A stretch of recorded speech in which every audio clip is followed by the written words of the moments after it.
लागेला हो। अरे लखरा पोखरा का मेला रहला वहीं से लेके आओ थी। पाड़े भैया दुकान लगैले रहना अपन। अरे कैसन याद है, एकदम जीवे खराब हो गए। सुना तो तोके कोनो चीज देख के ना खरीदे के।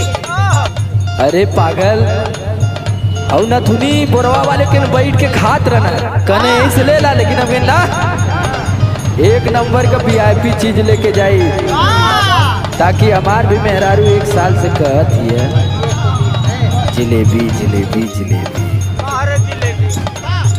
तो कई नहीं अंदर पूरा उधार से एक नंबर के चीज लेके आली ना। सुना बोला ले हनी हाँ बिछत बिछत मेलावा में छाट के